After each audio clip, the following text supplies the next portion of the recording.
Okay, I'm ready to get into this and start the recording. Are you ready? So I noticed that you were YouTubing. Do you want me to put my camera on? It's off right now. Not critical. You can Okay, only cool. if you want. If it's I very manageable, you can certainly turn it on if you want and if you're able to turn it on easily. Yes, but not I not required. okay, I can, but if you don't care, it always saves bandwidth, and then we have less issues if Yeah, something goes funny. typically I do notice that it's a smoother recording just with the audio without the camera. But then Yeah, again, fair. wouldn't hurt either way. You can turn it on maybe halfway through or anytime if you like. Anyway, though. All right. Well, let me start the audio. So here we go. In three, in two, and one. Welcome back, everybody, to another exciting episode of Aaron's Opinion, the podcast for blind people where we speak about critical issues in the blindness community and all other issues from across the universe and galaxy. The first thing I have to say before we bring in our guest this evening is huge ditto and huge shout out to Eyes on Success with who, by the way, I've interviewed before and they've interviewed me before, by the way, with Peter and Nancy Torpy, who without them and without their great show, I never would have found out about Dr. Sheri Wells-Jensen. I got to tell you, having nothing to do with the space stuff, the NASA stuff. We have so much in common. I'm bilingual. I also teach English as a second language. And I was just looking at your CV. We have a lot in common. Oh, cool. A ton of things. I mean, you're absolutely, as far as I'm concerned, definitely the type of person that I need, in my circle, in my network, for sure, for a variety of reasons, not just one.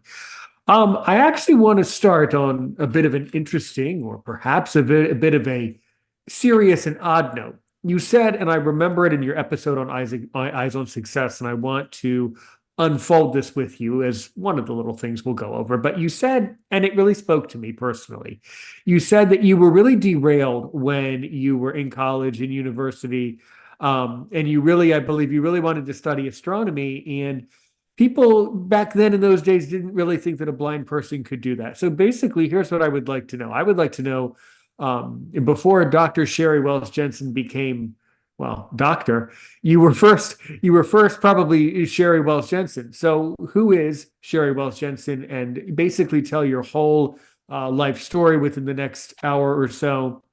And I do want to talk to you about, the importance of, studying what we want to study, and then this whole how much we're affected by being derailed by society and society telling us that we can't study one thing and how we get into a whole new other thing. So, who is Dr. Sheri Wells-Jensen? Your hour starts now. Go right ahead. Okay, the whole thing in an hour. We're gonna have to talk fast. And I but by the way, if you don't talk fast enough, I'll just let you come back for part two and three. And I can sense in my podcaster ear, I can feel a part two and part three, which is totally okay. So mm, no, don't rush. Say what you want to say, and if it goes over, we'll just extend it to a new mm. part soon. So go right ahead. I think. Well, I thank you for that. Although my students would perhaps want to express the opinion that listening to me for 3 hours is maybe not the way anyone wants to spend a 3 hour chunk of their life.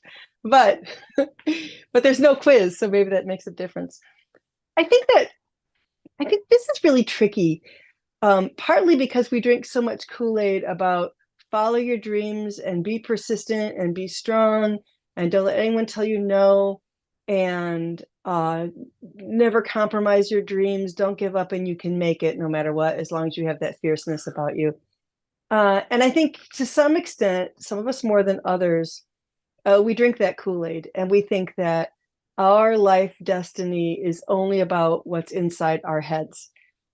And to a really large extent, what's inside our heads is reflective of what's outside our heads, right? We don't just drop on this planet like aliens from another world with a mission programmed in.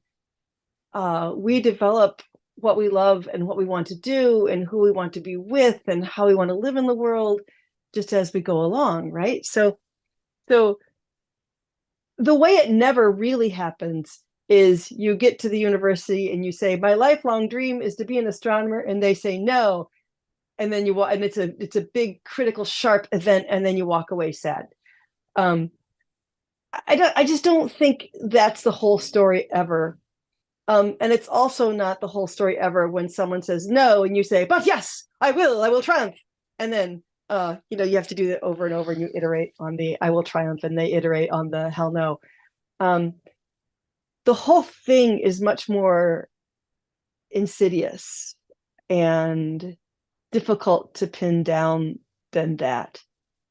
I think for most of us who wanted to be scientists or who wanted to be scientists, if you're a little disabled kid, you start absorbing that message of compromise, be nice, play sweetly, uh, really early on, and it doesn't come with somebody announcing that your dream is invalid and you can't have it. It starts when you're 4 and you go to the birthday party and they're all playing a game, and you figure out that you can't play the game because it's not accessible, and so you go sit on the side. Um, it starts when you are reading books as a little kid, and there's nobody like you in those books. And it didn't hit me when I was a little kid that there was nobody like me in those books. I thought that there was something uh, weird and strangely complicated about me or something. I never thought to say, those doggone books.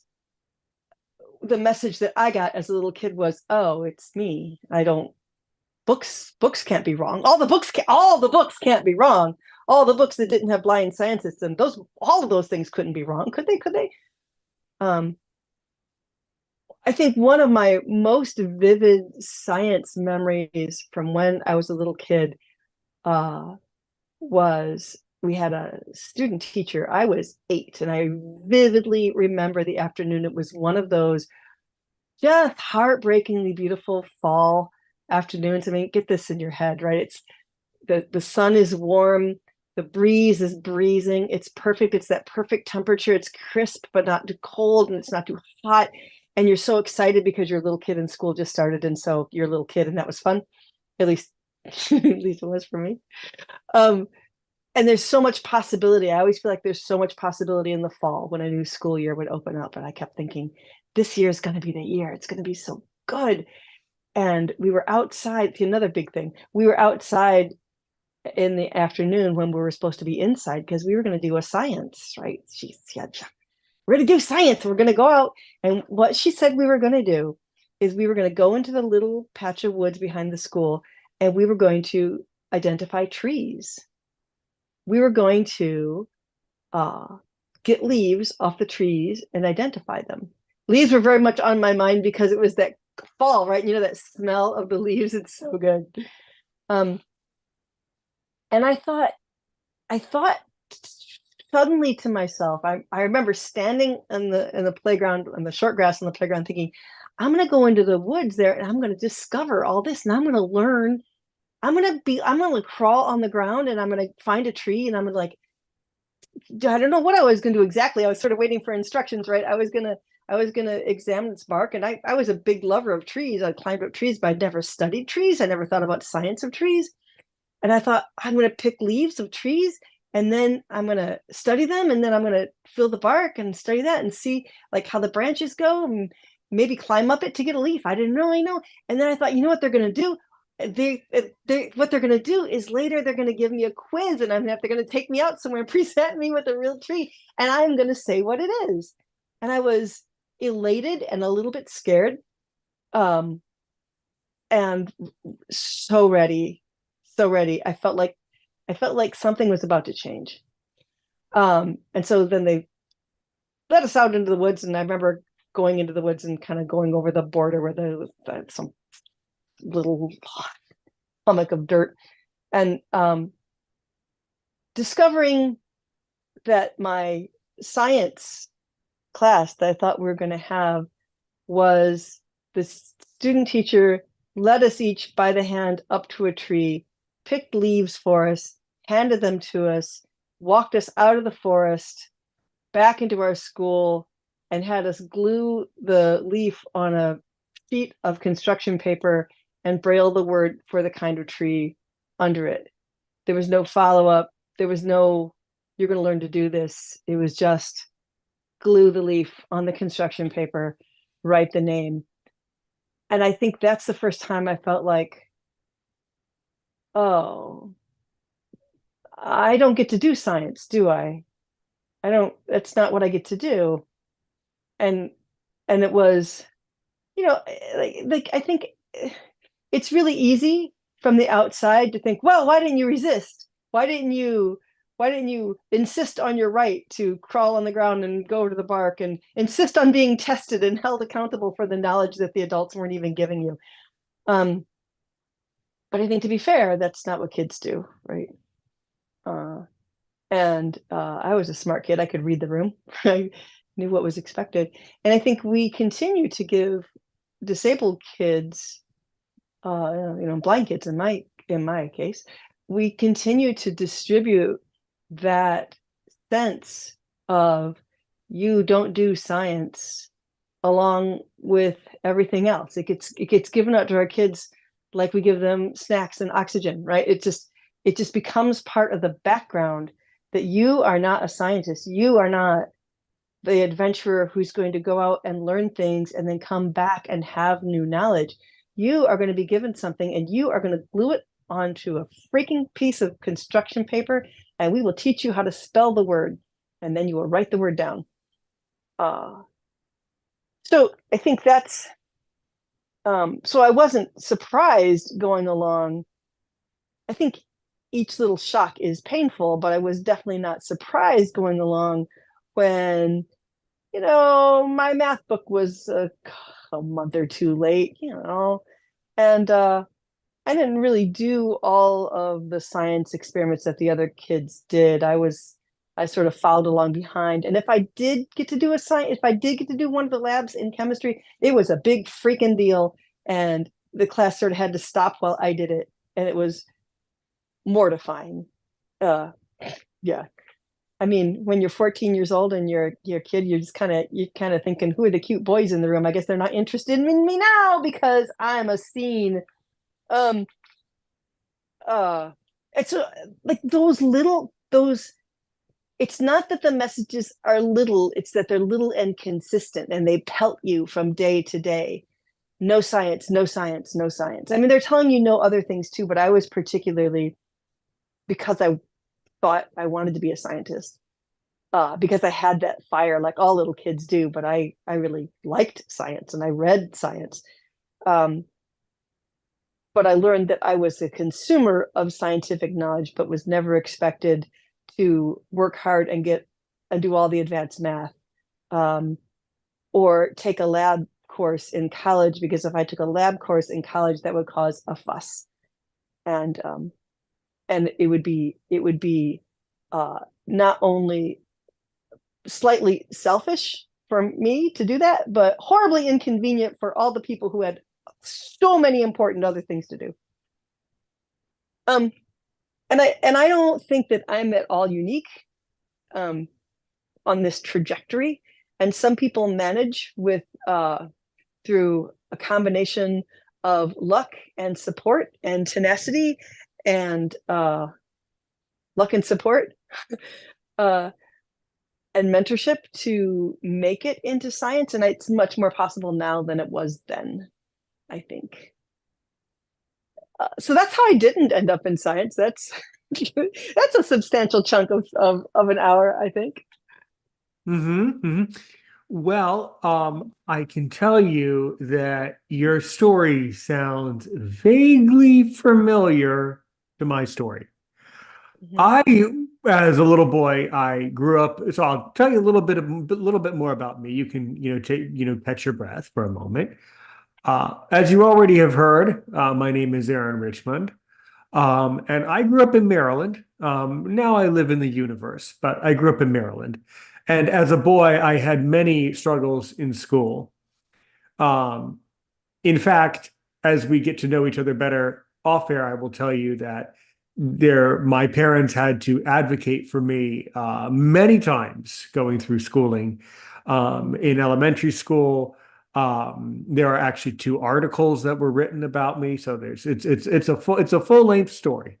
Um, but and then when I went to university, I went to one of the universities in the state of Maryland.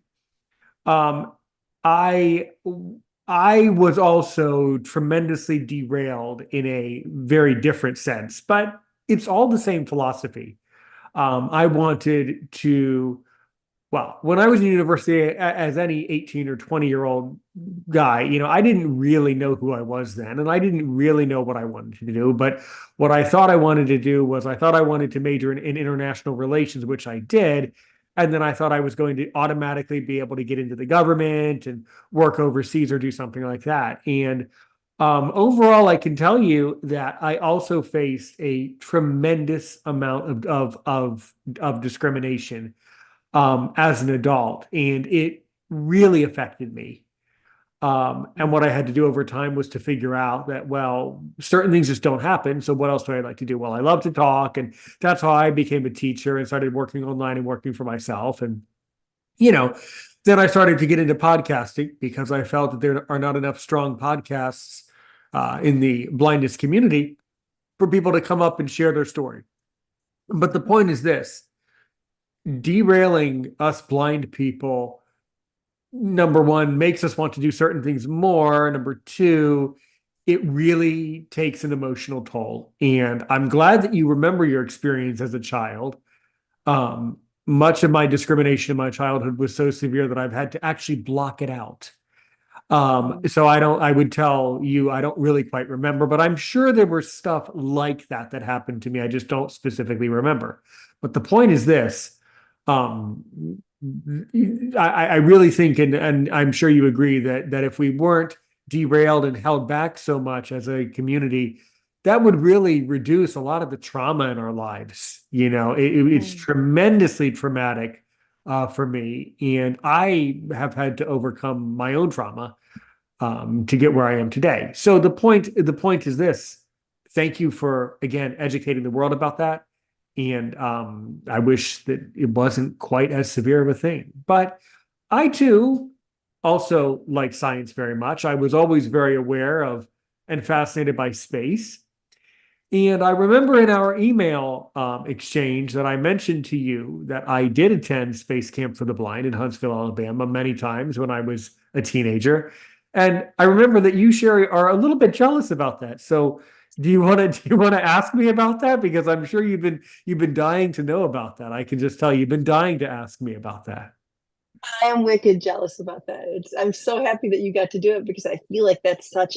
Well, okay, now wait. Here's what I want to know: was it magic? Did they believe in you? Did they turn you loose and say, explore, win, discover? They Or did definitely they did. They, Oh, hooray. They definitely did. They definitely did.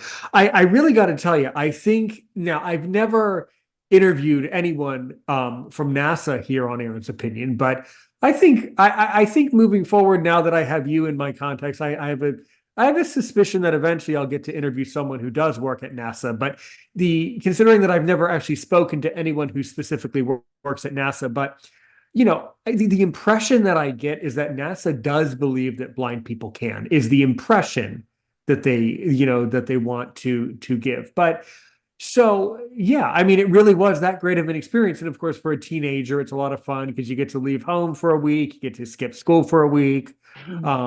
Which of course, every year I did it, it made several of the teachers at the public school where I was going, they would have meltdowns and fits every single year. And I am just so sick and tired of people's meltdowns. At this point, I've Mhm.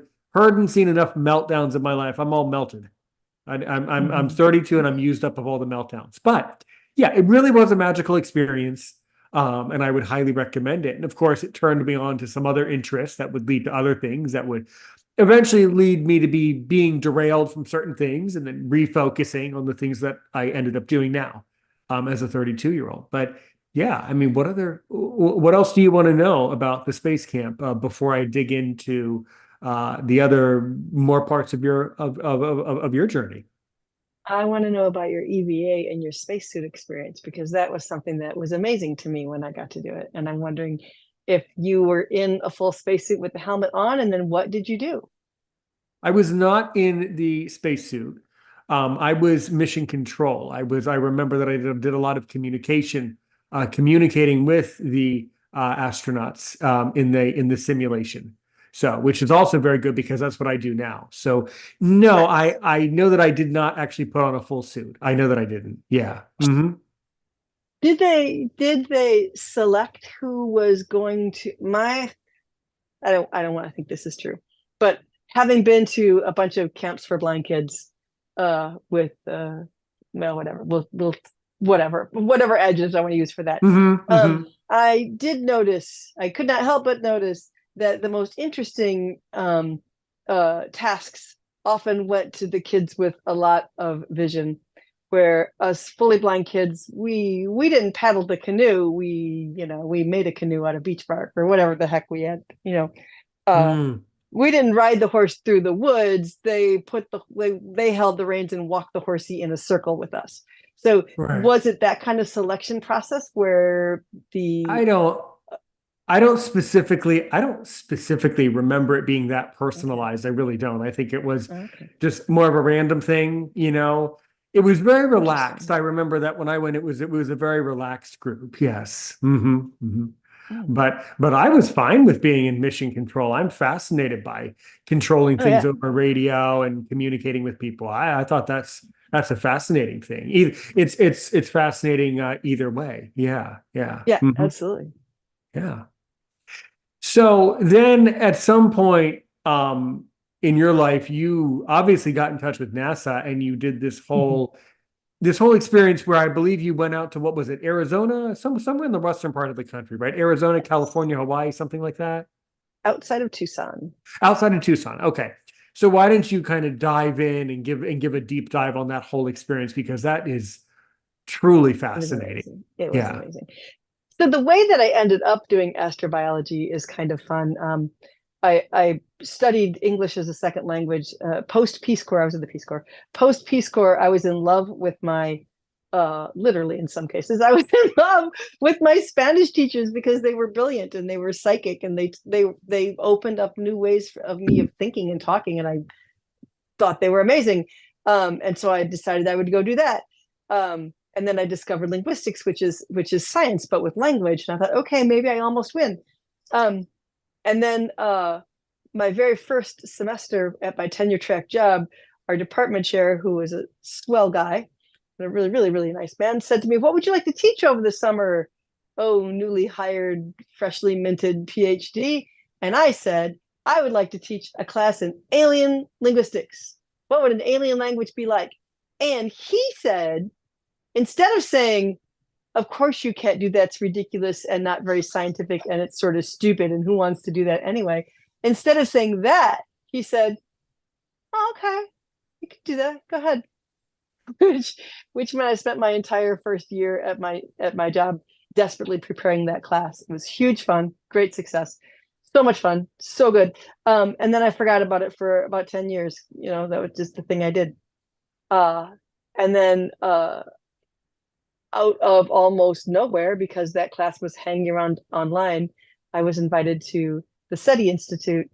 They were doing a symposium on communication, and the more they're such awesome people that they sort of figured the more the merrier. Um, uh, I'm skipping over a bunch of years there, and then I began to think about. Um, okay, well, I guess this little piece of the story is important. So, because I was terrified, which I think is reasonable, that I was going to go talk to people who knew Carl Sagan, and I think it's reasonable to be terrified. And so I began to read every single piece of SETI literature I could get my hands on, so that I would not make a fool of myself in front of people who knew Carl Sagan. I was righteously scared. And so I read everything I get my hand on, and I kept encountering the repeated claim that any alien civilization with sufficient technological know-how to build a radio telescope, so that we could communicate with them, would definitely have some analog of human visual perception. And I thought, wait a minute, you dogs, are you telling me, are you seriously sitting there with all your know-how telling me that blind people could not, left on our own, left uninterfered with, are you seriously telling me that we could not do science, that we could not learn how the world works, figure out do the math, you know, figure out how to build things and build a civilization? And I thought, the heck we can't. We could definitely do that. That's not impossible. And so I spent a lot of time sort of tracing out a possible scientific path for my little blind aliens, which my friend Josh Mealy insists must be called the Braillians, which I think is fantastic.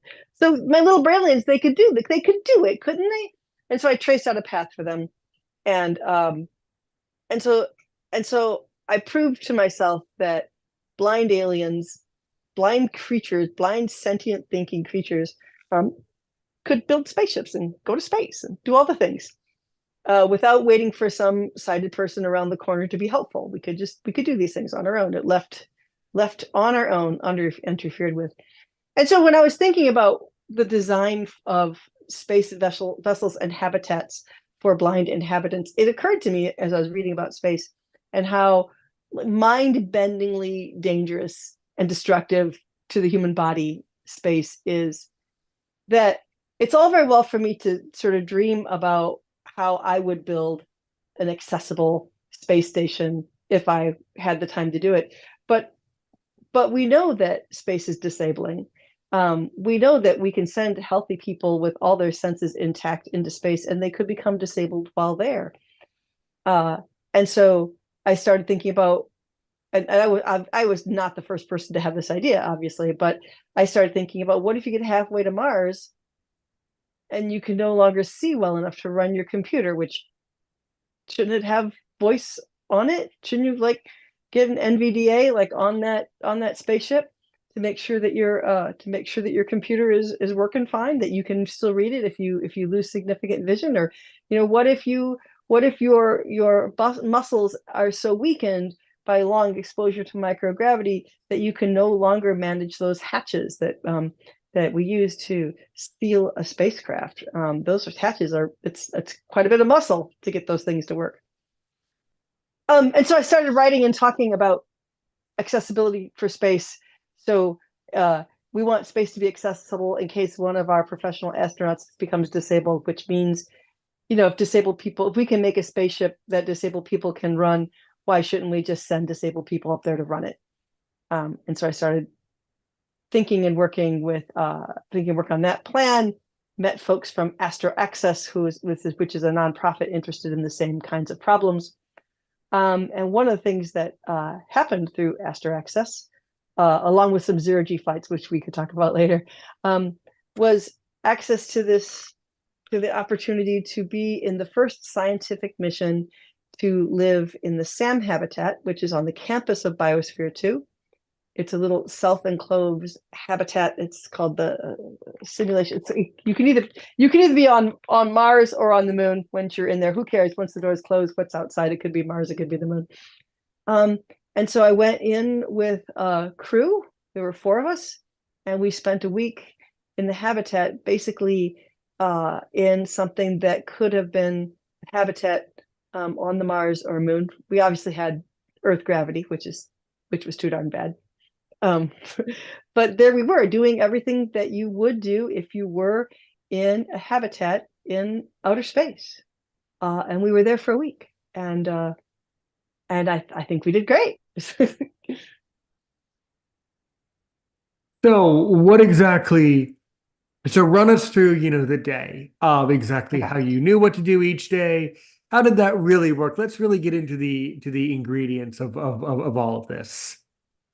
Well, here's the thing. My mission there is, I was there was a blind gentleman, Andy Squires, who was on the crew after me.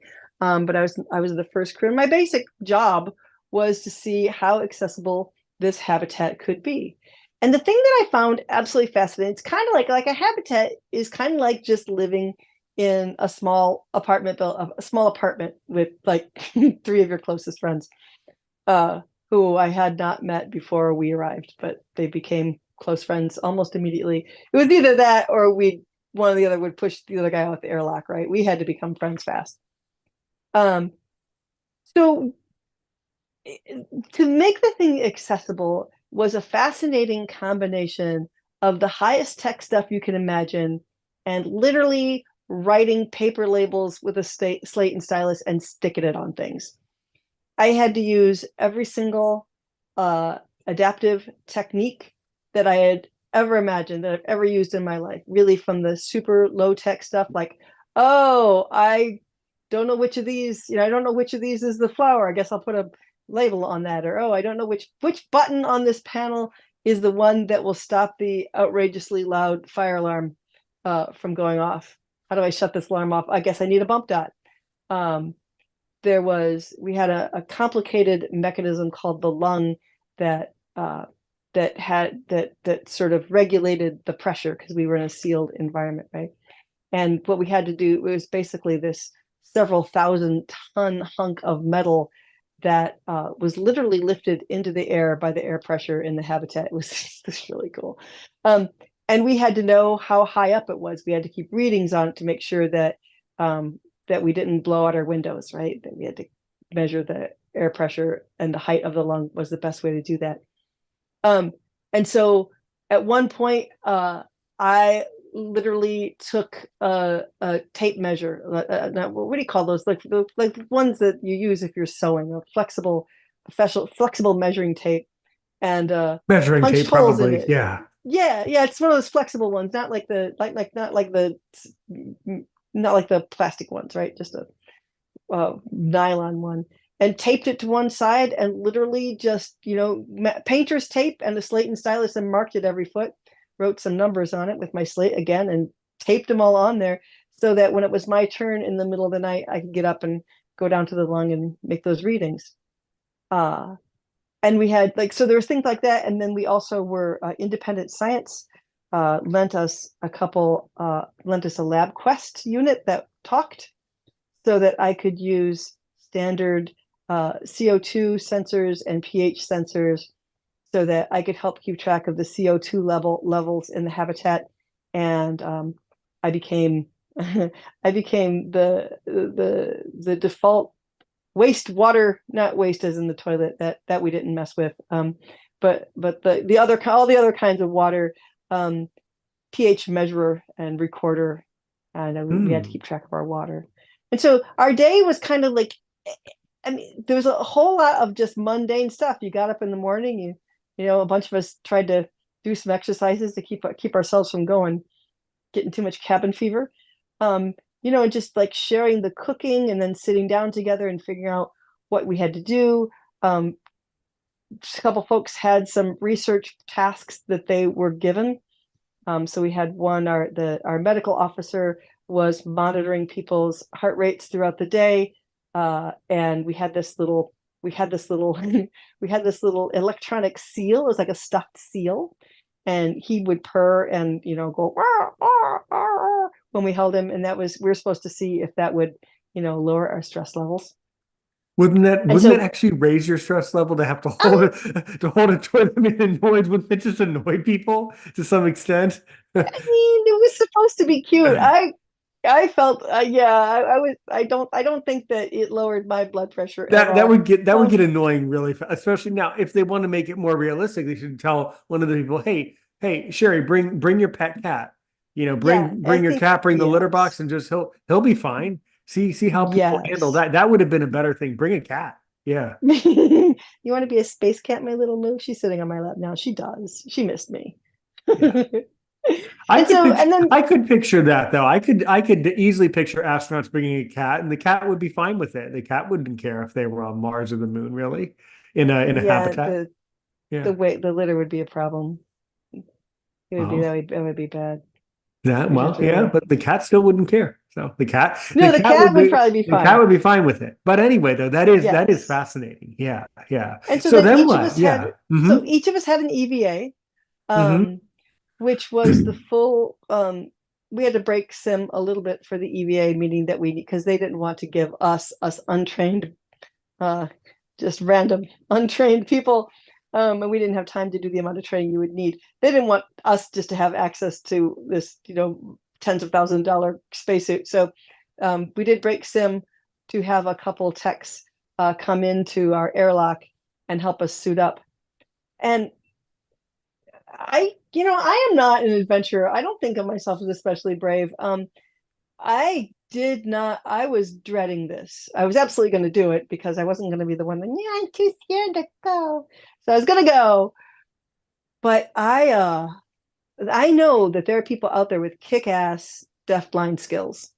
I am not one of those people. I have not acquired those skills. And so I was, and also, I didn't know to what extent I would be able to feel vibrations if you have the very thick gloves on.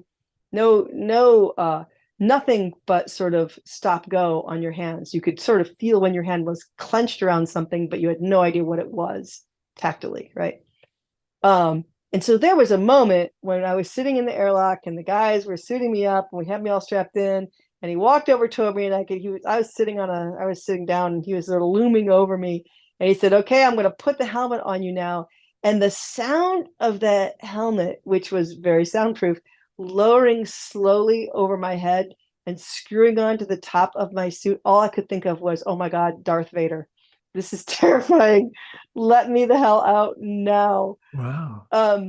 And it was going to be, and I ran all the crazy, ridiculous scenarios through my head. Like, I'm not going to be able to hear. I can't, I can't use any kind of passive sense of wind blowing or the feel of the heat of someone beside me. I wouldn't know where any of these people were.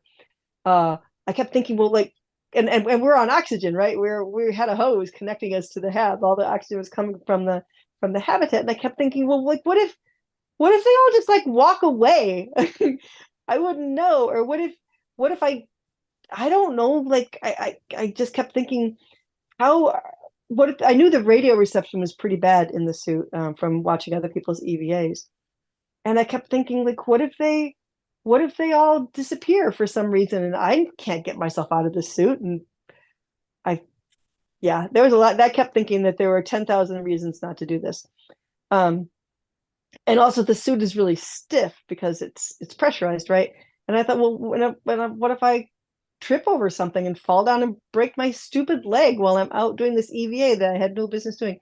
And so I had all these ideas about how this was all going to end in ruin. And the thing that I discovered, which is probably was going to be obvious to everyone but panicked me, was that if you just calm down and take a breath and remember what the heck you're doing, and remember where things are, because of course I'd gone, I scoped the situation before I went into the hab, so I knew, and I'd gone up the steps to get into the hab, so I knew where the steps were.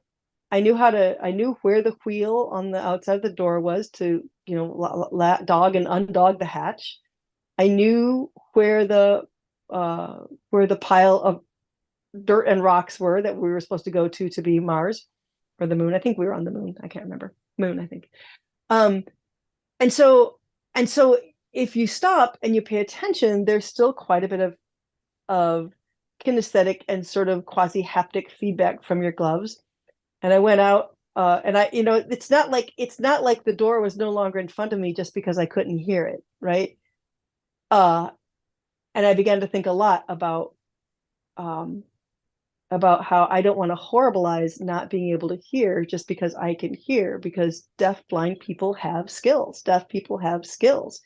And so I thought, well, this is me practicing that, probably badly, but here we go.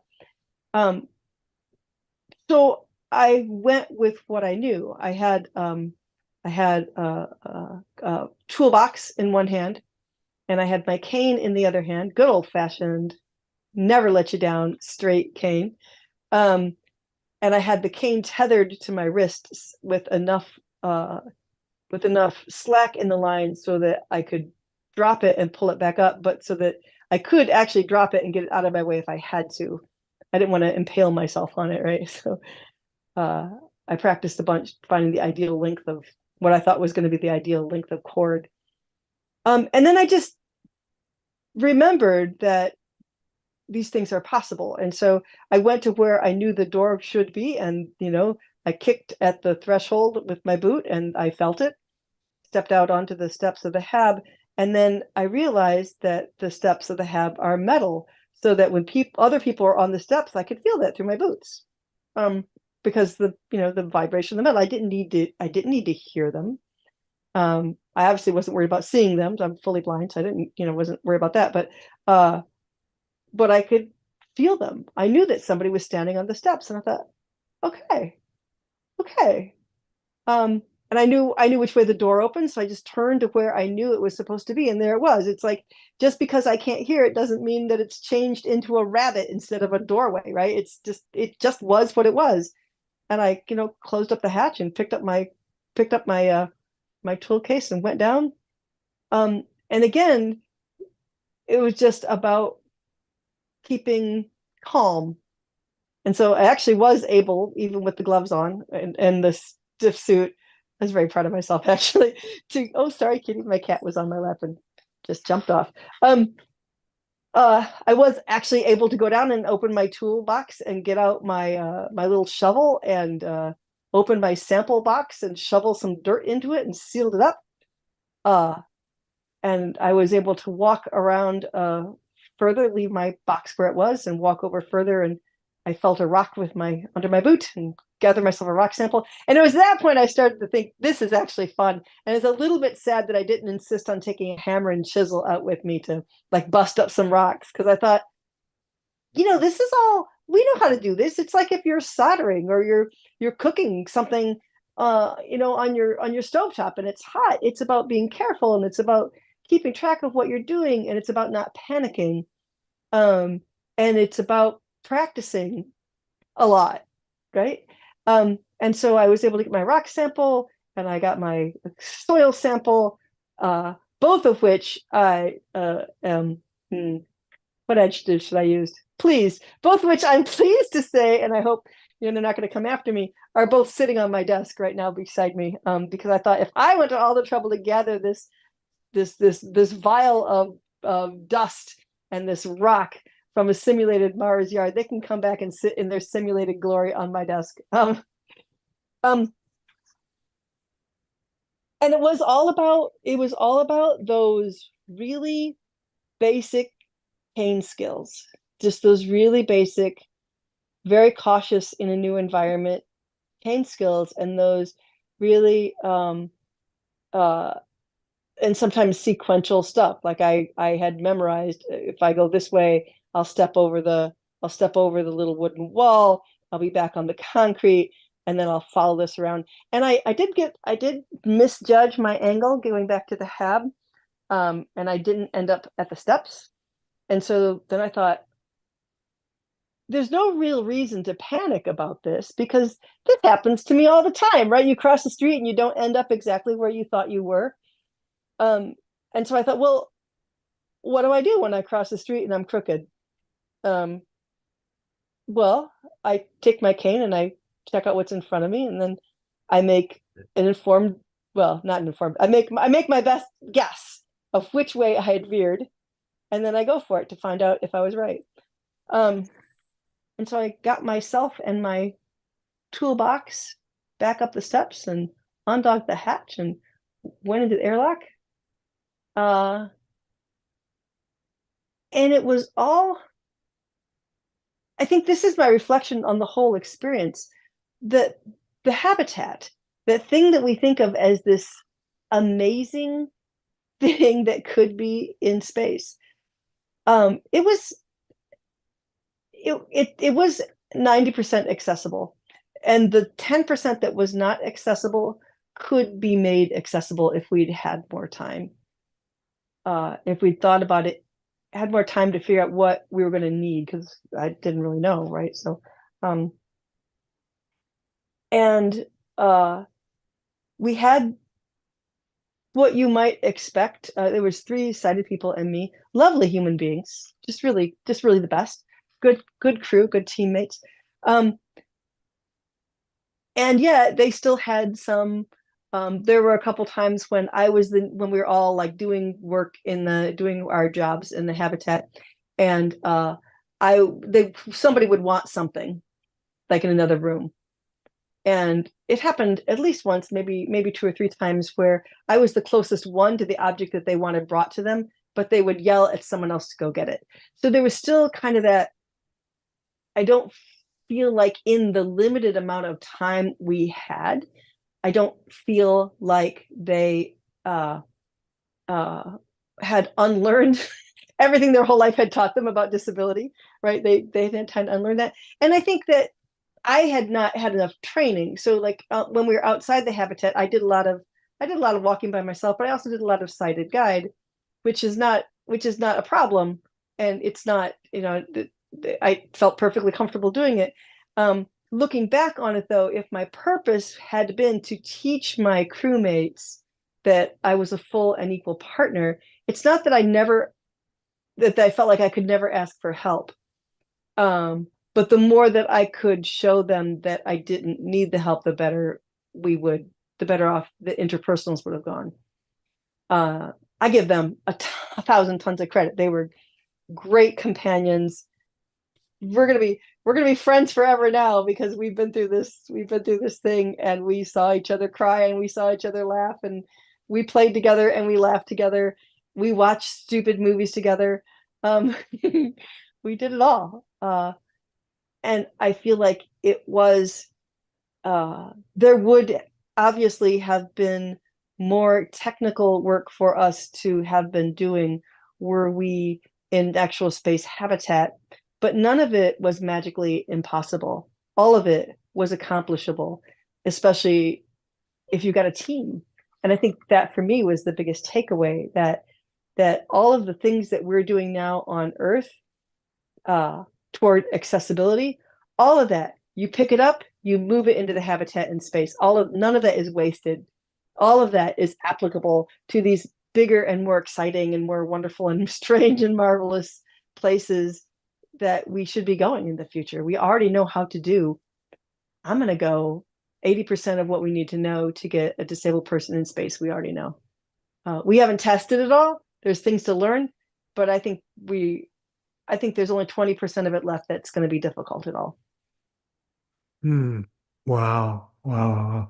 Love it. Love it. Love it. Love it. I absolutely love it. And so, I mean, when you were doing these, experiments, of course, I understand that they were part of this whole overarching simulated experience, which is an overarching simulation of these types of things. But still, was there any scientific knowledge or advancement or any specific thing that was actually accomplished scientifically that is now used or useful through this work? I mean, what actually would be done with all this data that was collected during that experience? So there were several things. So our little seal friend that we were using to see if that would, chill people out and calm them down. I mean, that's data that goes into a publishable study.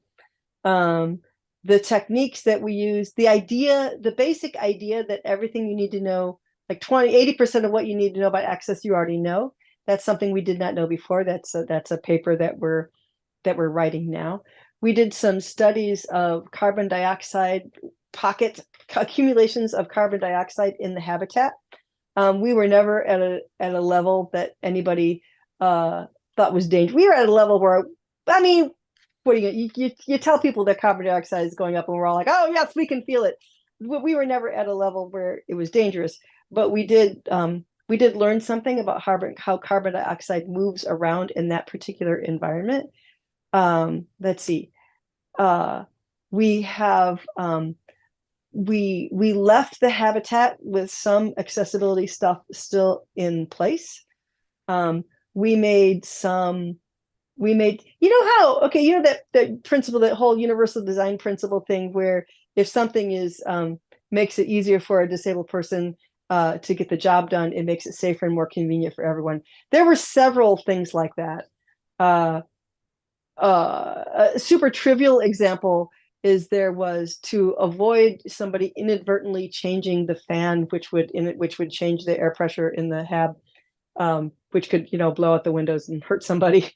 And the key was just sort of it was up on a little shelf, and I said, when we get nervous, if we need to unlock this sucker in a hurry, we don't want that key laying around that shelf, do we? We want that key attached on a little, lanyard.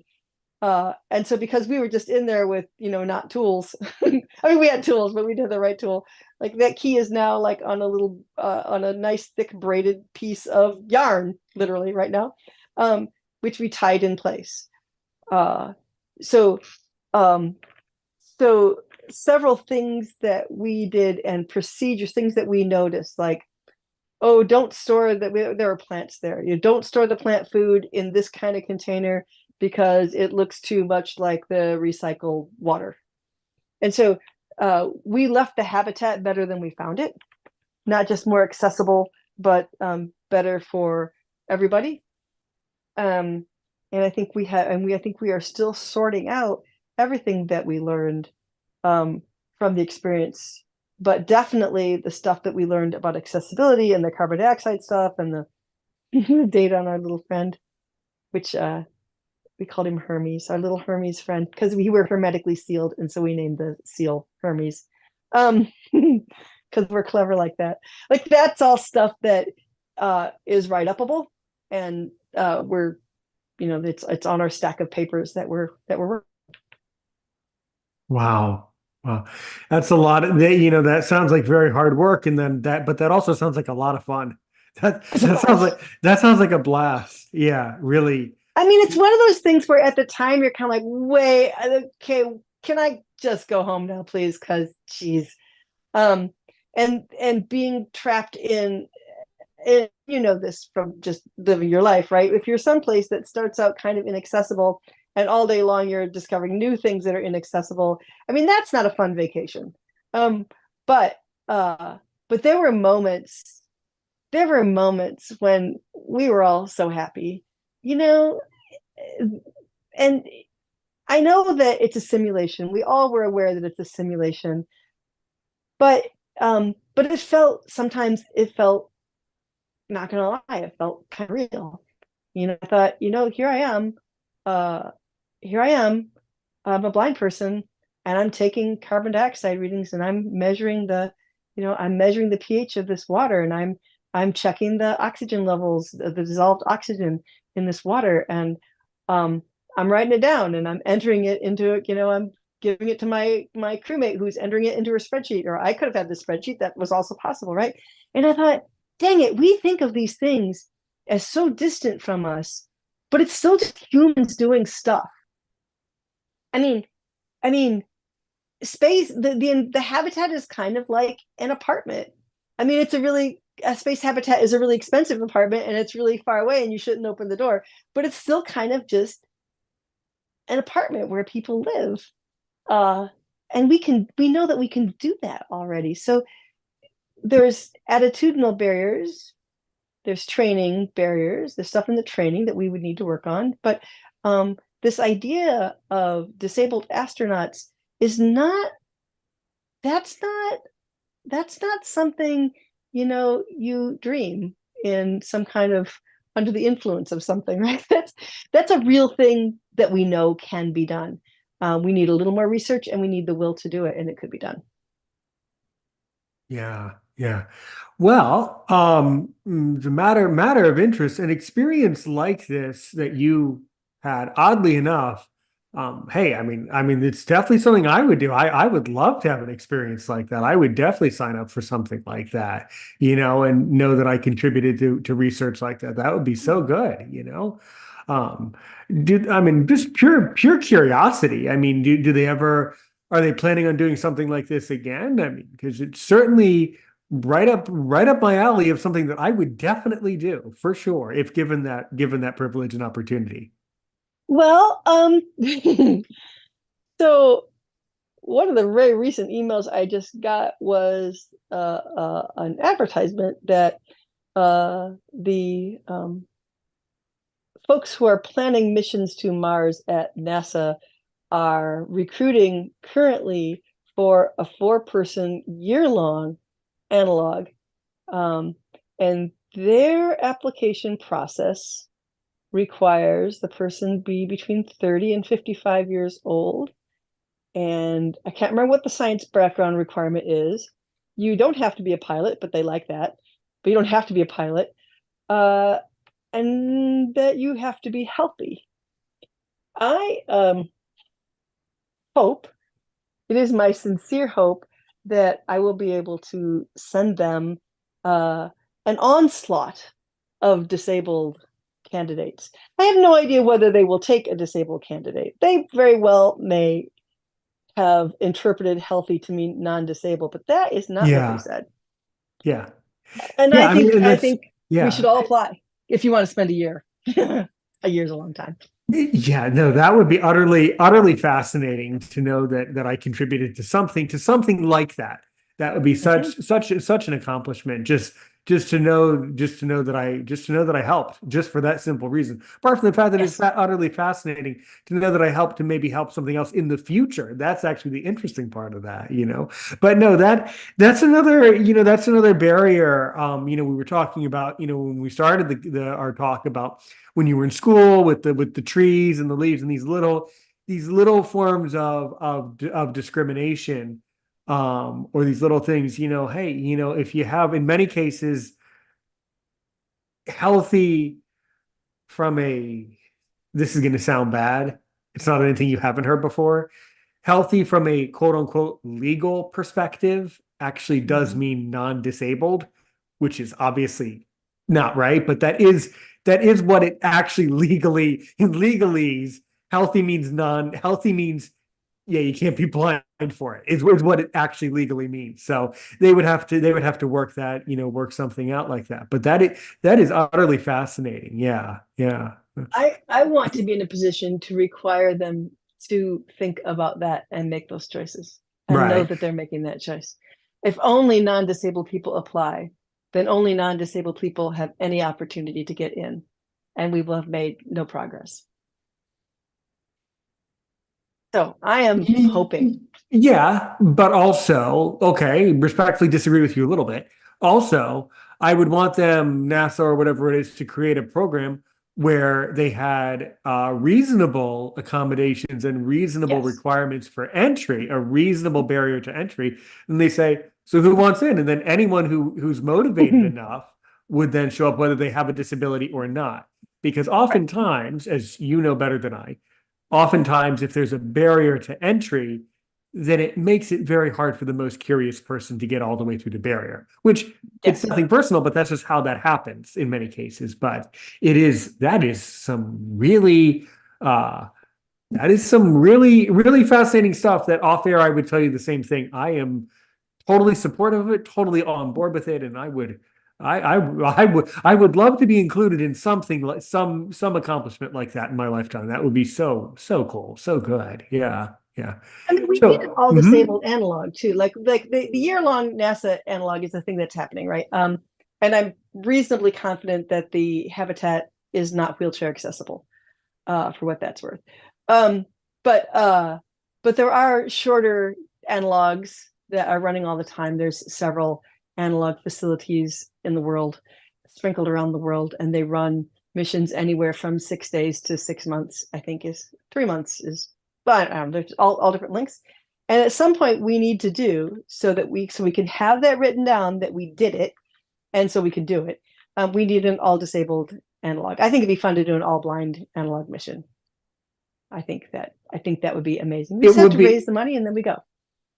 and I'm going, but know this though, that would kind of, hmm, I don't know. I think for me, my philosophy is that if it's an all blind crew like me, you, and some other great blind people that also maybe went to space. See, that's one of your flaws. You never went to space camp. So how did you get into something? I'm sorry, I did go to space. Well, it was just that I was interested and started doing things, It's right? just because mostly because of your background, you were able to get through that barrier to entry is what it comes down to, which is fine. But Well, no, I I mean, think yeah. part of it was Hmm. this. I was writing about space, and Hmm. then I met the Astro Axis. I came along just when Astro Axis was forming, and they were looking for, the plan was we were going to send a bunch of disabled people on a zero G parabolic flight, and I would love to because do I that. met, Yeah. yeah, well, that is another thing that is amazing that I wish everyone had the chance to do, because it's incredible. And we took 12. Sign me up. You have my You email. know, right? I'm not stopping it. Go. Yeah. But no, I don't know. I think really intellectually, as someone who, with my own students, I teach people to think critically. And if I thought critically about an all blind crew, well, I would tell you that's a great idea, but it's a really bad idea in that it's not a reflection on society as a whole. It's not a accurate representation of what would actually happen in actuality when NASA goes to actually launch people to Mars for, in real life. There might be one I mean, blind person, but the whole crew wouldn't be blind. I mean, it's unless not it a does, it's right?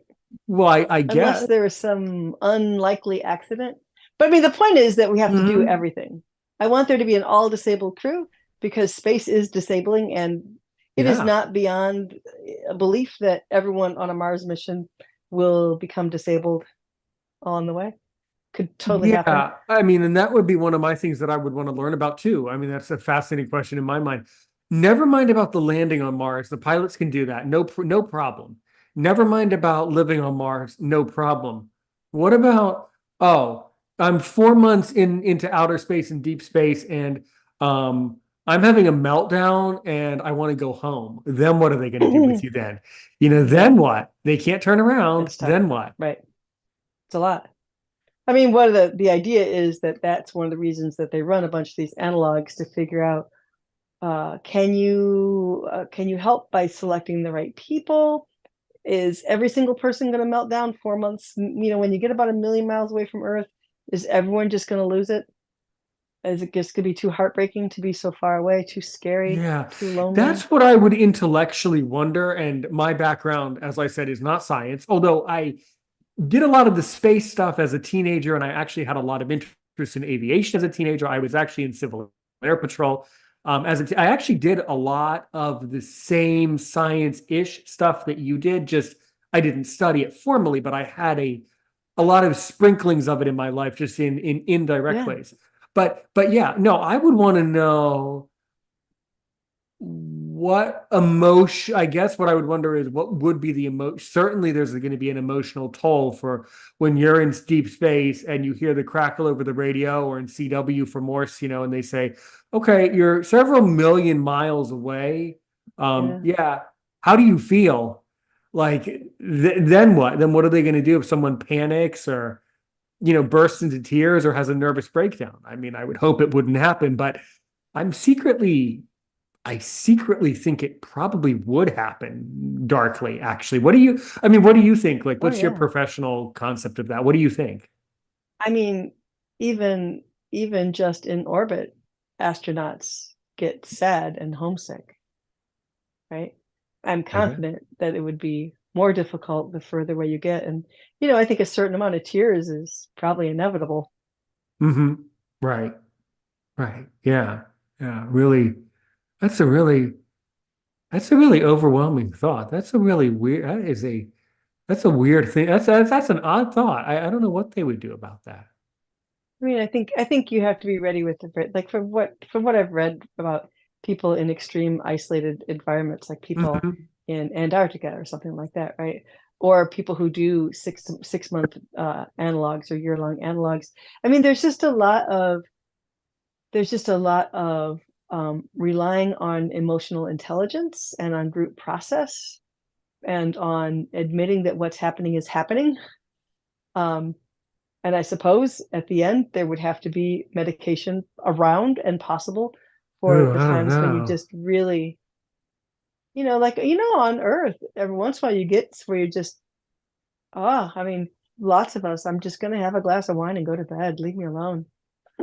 you know, um, there's no reason to Right. suspect that that wouldn't happen to you when you're that desire just to check out for a little bit. Yeah, I I guess as long as wonder. they don't all I just check out at the no. I same mean, time. it's just darkly fascinating. Like, I wonder how they would like Yeah, manage that, and how they would say, okay, astronaut Richmond. Okay, he's not feeling so good. Okay, we're gonna implant our protocol for checkout, and just like, give him some time to, go watch Netflix or something. I mean, yeah, yeah. that is deeply fascinating.